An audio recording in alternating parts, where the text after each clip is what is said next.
Dennis Richardson, a former head of Asio, former Secretary of the Department of Foreign Affairs and Ambassador to the United States, and many other roles. I could go all day on that, but let's get your analysis on those China talks. What did you think of the wash-up? Was it significant? Well, Kieran, one, it was significant.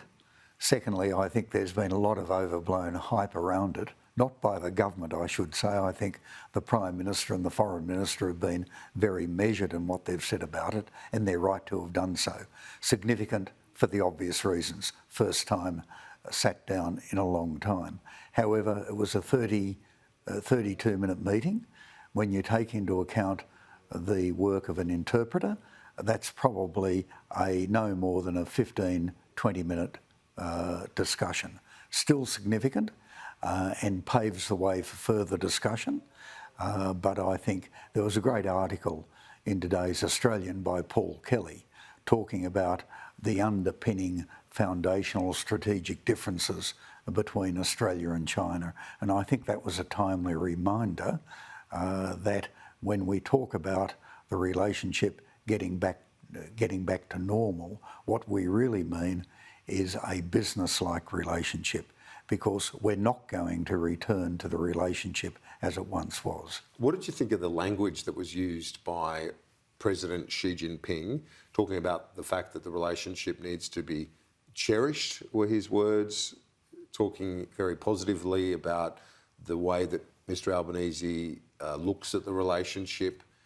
It was an interesting use of language off the back of a number of years of quite strong economic coercion.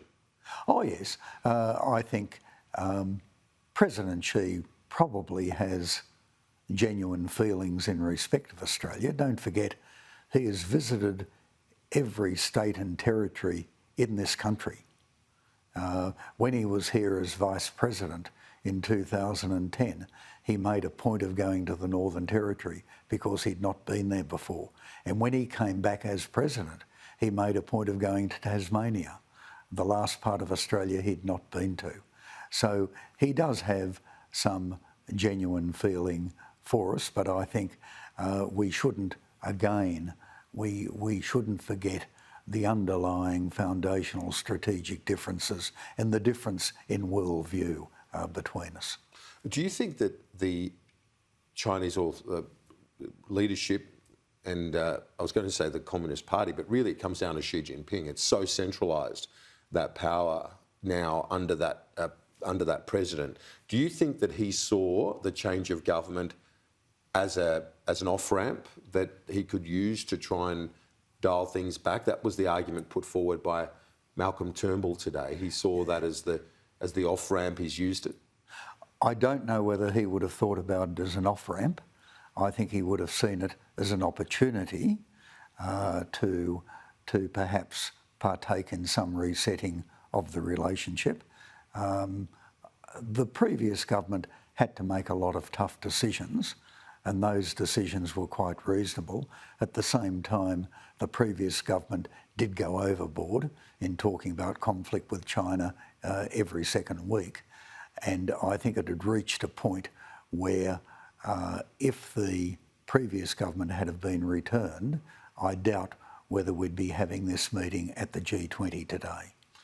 Because of the language around the relationship as opposed to the substantive decisions? Yes, I do. I think, well, in part the substantive decisions, but added emotion by the language around it. Tenor and tone does matter. The government hasn't wavered, though, has it, on those core issues or values that the Chinese Communist Party had raised concerns about, like the ban on Huawei or the other issues that have caused this relationship. The behaviour of the press, for example, was one that was raised by the Chinese embassy. The government really hasn't wavered on any of those positions and yet still got this meeting. Oh yes, and I think that simply highlights the fact that tenor and tone matters. I think that's been the quality that the Foreign Minister and the Prime Minister have shown.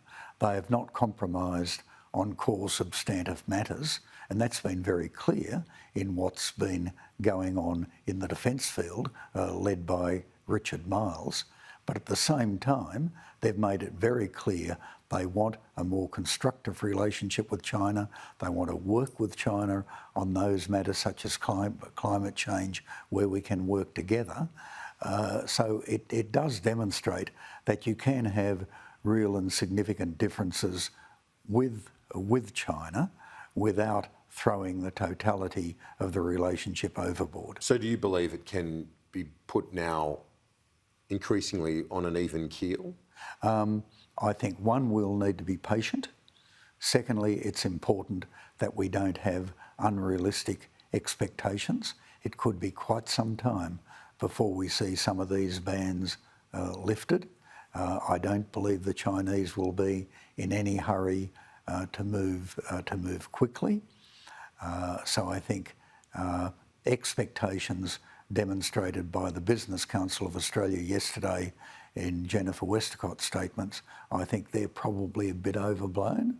However, I think if we're sensibly patient, we can get to a business-like relationship, not a return to some far-fetched normal. And finally, one question on the big news of today, those missiles that landed in Polish territory, a reminder of how precarious that conflict is right up against NATO territory and the risk that many governments, including ours, would hold, that, or the fear that it would then draw in NATO countries as well.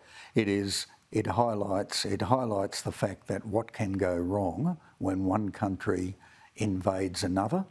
It highlights it highlights the fact that this war could still morph into a larger conflict, and also highlights differences between us and China. We condemn Russia, China does not. Dennis Richardson, former head of ASIO, Secretary of Defence and Foreign Affairs, thank you so much. Appreciate your time. Pleasure, Kieran.